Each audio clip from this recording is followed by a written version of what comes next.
So guys, we're back again with a brand new news roundup video. I know I haven't uploaded too much recently. You know, it's been a bit of a slow news cycle. I covered Daredevil, Born Again, episode 1 and 2 the other day. You guys should absolutely check out my review. I've been combing through the news, and I feel like we can have a good chinwag today about the stories I have collected, especially a certain Latnerns story that only came out yesterday that I'm really looking forward to just kind of getting into, speculating off the back of that. As always, these videos are timestamped just in case you want to skip around, because I know these videos are long, but I recommend watching all of it to stay up to date with all of my takes. And it turns out that over half of you who keep coming back to these videos aren't subscribed, so maybe double check the subscribe button just in case you're one of those viewers who thinks you're already subscribed, but you might not actually be. So the first story in today's video that I wanted to cover is,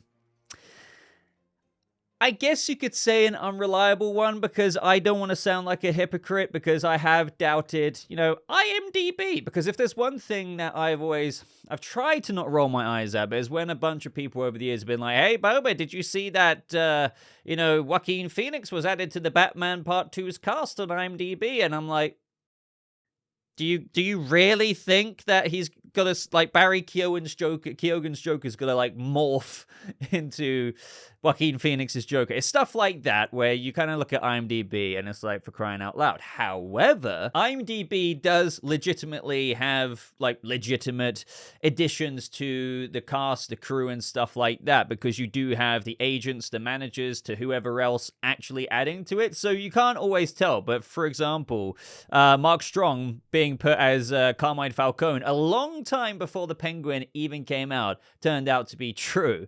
So here, the reason why I wanted to preface all of that is because we have had Mike Marino, who worked on the makeup for the Batman, of course, with Colin Farrell, the Penguin series, has reportedly joined as makeup artist in Clayface. Now, I know this is IMDb. We've already kind of talked about that, but Matt Reeves is serving as producer on Clayface. It's a DCU story, as we know, but as I said, Matt Reeves is kind of like, you know, he's got this Batman and characters guru badge on his shirt, so to speak. So, you know, I would believe, rather, that he'd go to Mike Marino and be like, hey, look, we're doing a $40 million budget Clayface movie, and obviously, this could mean that we're not always going to heavily lean on the big blob monster Clayface.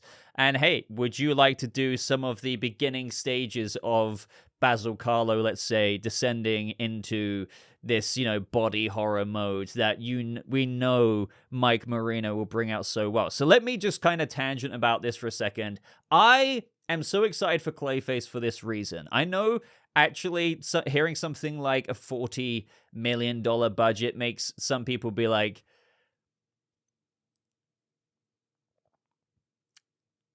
$40 million, big blob monster, this movie's gonna be arse, bro. But I say, on the contrary, my friend, this excites me so much more than a $200+ million Clayface movie ever could. And I know that sounds crazy to some of you, but seriously, and I'm not saying Clayface is going to be like Joker with it, and to be honest, Joker had a $60+ million budget, but what I love so much about $40 million-ish, well, just small budgets like this, is that it really does mean every creative is working with the nuts and bolts of anything they can use to make this project as good as it could be. It's not like willy-nilly, hey, here's all this millions, tens of millions, dozens of millions of dollars that you could just pour into this, pour into that. Look at examples like Godzilla -1, what they managed to achieve on such a small budget, even a fraction of the budget, to be honest, of Clayface. So I don't want to, like, really repeat everything I've said before, because you may have heard me passionately talk about why 40 million is a good idea. But going back to Mike Marino, it does sink into what I vibed about this movie and how they could execute Clayface, and how it's going to be an origin thriller tragedy. It's going to be body horror. It's going to be insanely messed up, as James Gunn and Peter Safran have detailed. Like, it's really, really kind of creepy body horror. And Mike Marino, I do believe they will be using prosthetics. I've used examples of the movie Smile, but you could probably think of a billion other examples examples where they've done amazing prosthetics. And you can imagine Mike Marino with what he's achieved already with Colin Farrell. You can imagine there's going to be... I don't think Clayface, when he is in this situation he's in with his actual powers and shape-shifting abilities, will ease into it right away. I feel like there's going to be an incredible scene where his skin starts drooping. Mike Marino will probably be able to do something really interesting like that. And slowly but surely, you're going to see this mix of CG, VFX, as well as, you know, actual prosthetic, practical effects. Now, when I've talked about this before, I've seen some people be like, hey, Boba, you know, what do you mean? Are they not going to do the big blob monster Clayface? Of course they will. This is the DCU Clayface. And, you know, as I've been told by some VFX artists in the comments, saying that actually, given enough time and, you know, actually coming up with a CGI model that has been polished, not rushed, it actually doesn't cost as much, nearly as much as what a lot of people think that something like that would. So I agree here. I think that this could only mean good things. Obviously, this isn't confirmed, but I actually feel like it's a very believable story. You know, even if, like, let's just say this wasn't true, I truly believe that they're going to go this route where you would use makeup like how Mike Marino would do it on Clayface, mixed in with other various visual effects to CGI and practical effects and stuff. So I do believe Mike Marino is probably in on this, given that it's shooting soon. This won't really interrupt with the Batman Part 2, but I've got my fingers crossed. Please, DC Gods, allow Mike Marino to do this. Now, there are a couple of other rumors when it comes to Clayface, stuff that I'm not going to lean too into here because, honestly, you never know with stuff like this. Now, there is an IMDb one. Guy Henry is reportedly playing Clayface's agent in Clayface. Now, this could be believable, and honestly, my skin almost recoils at saying, oh yes, IMDb, believable when it comes to stuff like this. But, you know, I refer back to what I said earlier. But with what we know about this story, I don't think it's going to be a straight-up adaptation of Clayface One Bad Day, despite James Gunn using that comic book cover. I think they're going to definitely take ideas about that. We know it's going to be set from what Peter Safran has described in Gotham. He says it's a good way, basically, to get into the world of Gotham in the DCU. But I do feel like there could be the Los Angeles, Hollywood aspect of the Clayface One Bad Day storyline. It's just we don't know where it starts, where it ends, or it could flip around. It could be in Gotham, going to LA, or kind of LA, and then Clayface makes his way to Gotham after not really making it in LA. And that's where Batman could maybe come in at the end, like in Clayface One Bad Day as well. That's if you even want to believe that they would use a Batman special appearance. But given that, you know, Clayface intrinsically as a part of his character wants to be a scene actor, I think this is just something that is kind of believable. Obviously, we're gonna have to wait and see. Now, in the world of Reeves's Batverse, we've had a couple of little updates recently. One that I was kind of surprised how many people were asking my opinion on this, but I suppose when it comes to the Batman Part 2, a lot of people are kind of like, is it going to be delayed again? And you know what? I'm not actually even taking the piss at this point. Who knows? Who knows what could happen one day? But here, lots of people have been asking me about his comment recently when he was asked with regards to, like, hey, you know, are you going to be filming at the end of this year? And Pattinson says, I effing hope so. I started out as a young Batman, and I'm going to be effing old Batman by the sequel. I'm 38. I'm old. And then he added, I'm old, but I'm healthier. I think I've actually brought my biological age down a bit. Now, I think some people were a bit worried about this. Again, I think fans have been, we can understand the worry that some people have, given that this movie has been in development for forever. But really, guys, like, Pattinson's just joking here. Like, it's like when he joked at the Mickey 17 premiere that, you know, Matt Reeves is a very careful writer. He literally worded it like that, expressed it like that. And here it's just him saying, well, I think hope so that we film it at the end of this year, because he did say they should be filming at the end of this year. This doesn't mean he's throwing shade at the writing process, or, you know, he's getting put off filming it or anything like that. I feel like I shouldn't need to really explain this, but don't get worried about it. I would say absolutely don't get worried about what Pattinson's saying now. I think he's just very eager, and the guy, as anyone would be, is kind of like, hey, yeah, man, like, I want to get on with this. And as for just more clarity on that, he spoke in an interview with Technicart. Pattinson then says, I'm going to shoot it after The Odyssey. Nolan's The Odyssey. I know a lot of us are looking forward to that. At the end of the year. And he says, I only have a vague idea of the script. That matches up to what Pattinson said before, just like what Andy Serkis said, that he has a better idea of the story now, because Matt Reeves would have told him, but it's not like he's read the script from page to page to page. It must have been a phone call. And then, this is what caught a lot of people's attention recently as well. The interviewer just straight up asks, will the Joker be the big bad guy in this sequel? And he just, that's just straight up saying, yeah, so is the Joker to be the big bad? And Pattinson says, yeah, no, I don't know. Potentially. Obviously, there's no way to read how he expressed that. And I feel like it's a bit awkward to ask a direct question like that as an interviewer, even though you could argue that sometimes you want to press the hard questions like that, because he has been told a vague idea of the story, as he just said there, the script, what could be going, and he said it's cool, it's really cool at the Mickey 17 premiere. He probably knows who the villain is. I think Matt Reeves would have told him that, like the general arc, like the through line of the movie. So he probably would know. So when being asked, he probably, that doesn't, just because he said yeah and then no, and he says I don't know, and then finishes it off with potentially, some fans out there are going to absolutely latch onto this and be like, I think Joker actually is the main villain of part 2. I really would say for now, believe it or not, that this is a nothing burger. Never say never. Not that I really don't think Joker is going to be the main villain. I've always said that I absolutely expect him to be peppered in there again, just like the first film. I don't know what more to say about this other than don't read too much into what he said there. But hey, it's kind of cool. He's like, yeah, no, I don't know. Potentially.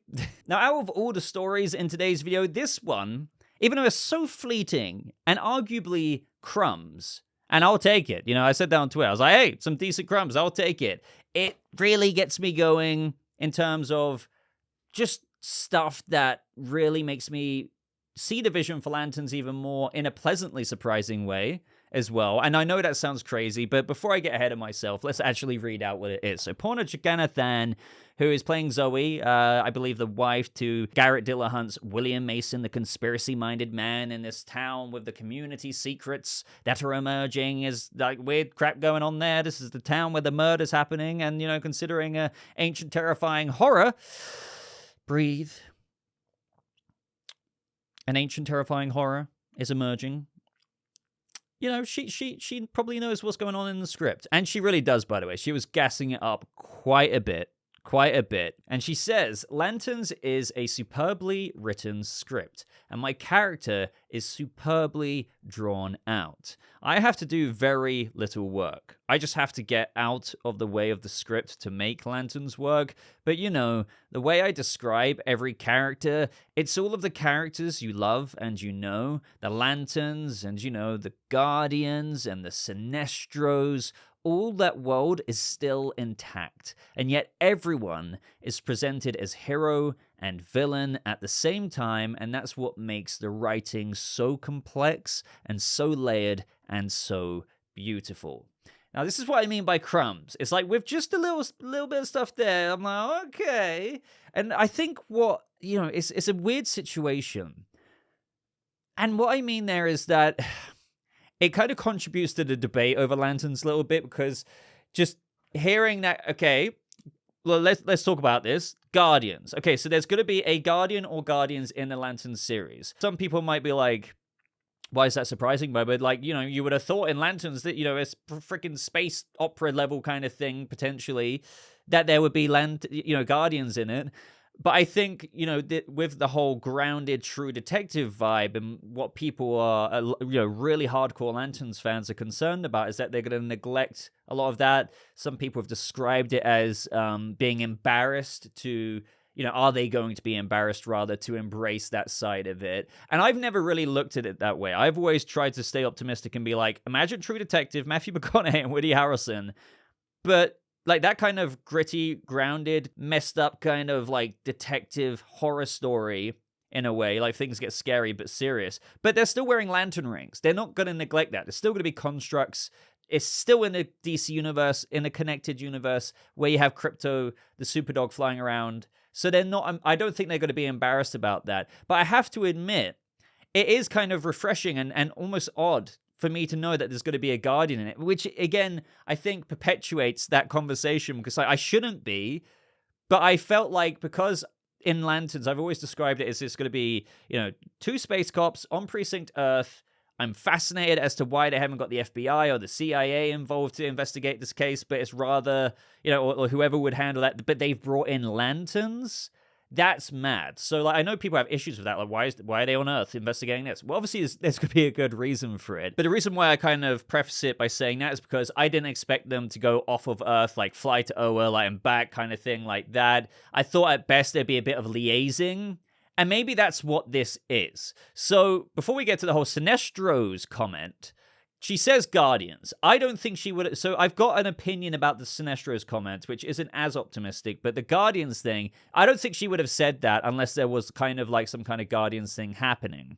So I don't think we're going to necessarily see Oa. I mean, I know some of you would love that and you want it to be that kind of out there galactic Lanterns-y kind of thing because that's really what Lanterns inherently is, which is why, again, some people are a bit against it being quite a true detective Earth, terrestrial-based precinct Earth kind of show. But I feel like with the whole Jon Stewart thing we've been looking into recently, I've been doing quite a bit of research, going back and seeing what influences they could have on this show. And when Jon Stewart was first kind of picked up, right, a Guardian appeared before Hal Jordan being like, Hal Jordan, Guy Gardner's been involved in a car accident. You need a new backup lantern, a substitute lantern. Why am I talking like a Dalek?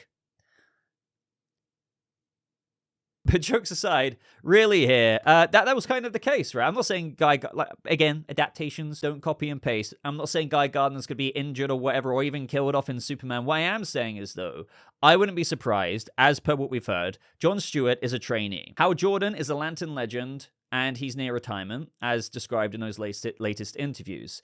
It really makes sense to me that I think a Guardians could present themselves to Hal in maybe the way you're seeing on screen right now, and either talk about, hey, we've been looking at Jon Stewart his whole life practically, and we want you to take him on as your substitute lantern or something like that. A little bit of an influence there. I'm not saying they're going to take everything. Hal Jordan, when he first saw him, was really kind of like, this guy? Really? And they kind of started off on the wrong foot.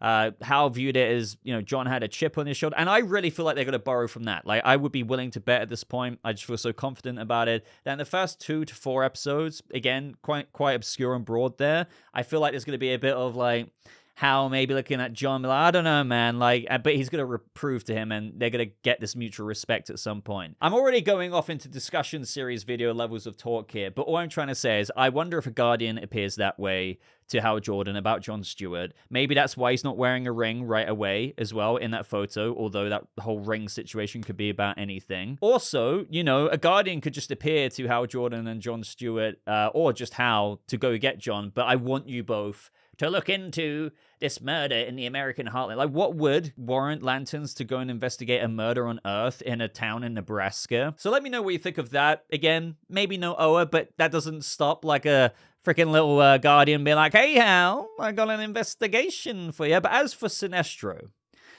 we know Sinestro has been cast in the series. The popular opinion right now, or popular theory rather, is that it could be in a Hannibal Lecter kind of thing. Again, how Jordan's going to be older. Kyle Chandler's 59. I do want to remind people that doesn't mean his character's 59. It could be 49. The point is he's been a Lantern and a Lantern legend through reputation for at least a couple of decades, right? So they've already probably been through their stuff together, and it could be a Hannibal Lecter consultory kind of thing, right? Just like how Batman went to see Joker in the Batman movie. Who knows? But she says the Sinestros, and out of that, people are thinking, okay, is the Sinestro core got to come into it? And this is where I would advise that the way she labeled that doesn't mean, because she said plural Sinestros, as in maybe not just Sinestro, but Sinestro core. I would say don't hedge all your bets on that, because this could just be Porno Giganathan, like, loosely saying that. I don't think that accounts with Guardians, because she just wouldn't have said Guardians at all if there wasn't a Guardian or Guardians in the show. But when it comes to the Sinestros thing, it kind of makes sense, where it's just like, and the Lanterns, it's all the characters you love, the Guardians, the Sinestros, but maybe she only meant Sinestro. So I don't want us to get too far ahead of ourselves with that, but that would be pretty cool. Still wondering what this ancient terrifying mystery is, this ancient horror. Again, it's been described both ways. I've already gone over a bunch of things. I've got a DCU discussion series coming out in the next week or so, getting a bit further into this with a bit more research-backed theories. And that could require some consulting from Hal Jordan's former mentor, and that could be pretty cool, like with whatever they're looking into. You could argue, if she did mean the Sinestros, as in the Sinestro Corps, that maybe this ancient evil could be to do with the Sinestro Corps and Sinestro awakening the ancient evil parallax kind of situation. Like, even if Sinestro was exiled, or like they go to him to talk to him, there could be like a different adaptation of this going down, where the yellow, lantern rings, the fear, the parallax, sponsored rings, if you will, the parallax awakening from frickin' parallax hibernation goes down. And I don't know, that this is where I feel like we don't want to go too much off the deep end. So again, very excited about the Guardians thing. It gives us a whole new flavor of, I think this is encouraging, actually. One takeaway I'll say, without me rambling too much more, is those worried about Lanterns being too grounded, like proper grounded, even though my defense has always been like, guys, don't forget, these are still Lanterns wearing lantern rings.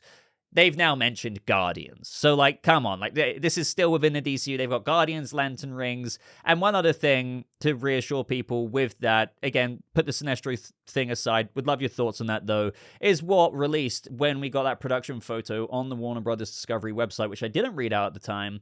But Chris Mundy said, "From the start, our driving force has been to deliver a layered drama rooted in nuanced storytelling and rich world building that balances tension and mystery with honest, authentic emotion. The goal is to create something that feels timeless and grounded, and most importantly here, without sacrificing the magic of the source material." And I think that's what they're going to do. A fine blend indeed. And up next in Superman, I would say controversial news that I know a lot of you have requested me to talk about, and that is the conflicting test screening rumors. Here from the direct, they've kind of summarized it with what's come out recently from Jeff Snyder, but also John Campea, and then there's just some other little sprinkly rumors out there. And this was an inevitability when it came to Superman releasing. So Jeff Snyder, who first said this on the Hot Mic podcast. He says, "I put out the newsletter the other night where I mentioned how I heard good things about Superman, that the internals said it was improving, but I got a call from my best source after that newsletter. He said, great newsletter tonight, but you got one thing wrong, and that's about Superman, which I continue to hear is terrible." And some people were like kind of clapping back at Jeff Snyder there, saying that because James Gunn debunked his rumor about, what was it, Clayface or something like that, he was saying good things, and then almost very shortly afterwards, he said, I'm hearing terrible things. So I'm not like saying he just lied about it. Like I'm maybe he did hear from like the source saying, despite what you said, good things in your article, it is terrible. But then you have someone like John Campea come out and say, and John Campea, again, I suppose hit and miss in the source department. He even says that himself, right? But he could know people. Like, I've known people before. Like, it's all of this is, I think, the moral of the story. Anyone can know someone, but it's not always true. But John Campea said, and he acknowledged what Jeff Snyder said about what his source said about the movie being terrible. And he says, "I think you should believe that's what we heard with regards to what Jeff Snyder said, but I will come out and say the exact opposite.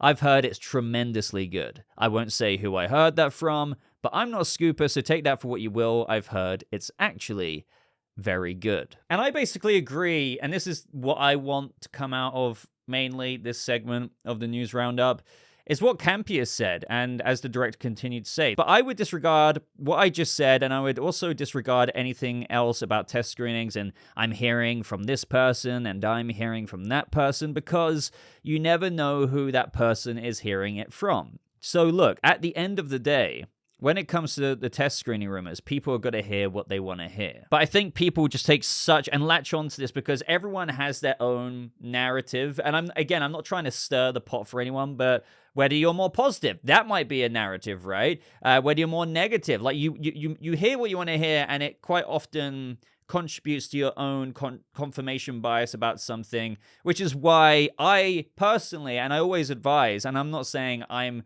always successful at this myself, but always try and be as level-headed as you can be. Do not let your passion for something blind you. Do not let your hate for something blind you, or your disdain for whoever may be. You know what I mean? Like, just try and always look at it for what it is. Unfortunately, that doesn't always happen. People like to add it to their ammunition belt for whatever side you're on. But, you know, I wouldn't do that, especially when it comes to test screenings, because you're basically gassing up whatever you're saying. Oh yeah, I heard the movie shit, man. Like, and you're using it as like, what I think one of the things that bothers me most of all is when people use it as if it's a fact. Like, they state it out there on Twitter or whatever it is. It's like, you're saying that. How do you know, man? How do you know? Like, we don't know. I'm not saying it's not. Like, the movie isn't written bad. I don't know. Corrin Sweat could be amazing. The actors could be amazing, but I might find a major issue with the third act and be like, Gunn, why did you... But we don't know that right now, do we? But I will say that when that time comes.